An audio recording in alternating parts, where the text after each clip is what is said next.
nahihiya at insultuhan ang mga nanay na nanganak ng normal.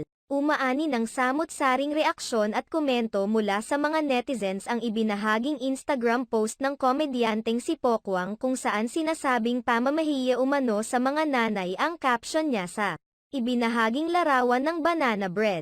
Kamakailan lamang ay ibinahagi ni Pokwang sa kanyang Instagram post ang larawan ng isang banana bread na may nakakatuwang itsura. Pahayag sa caption ni Pokwang, "Ayoko na, wala na akong gana. Gusto ko lang naman ng banana bread. Parang iba ito. Ba't ganon?"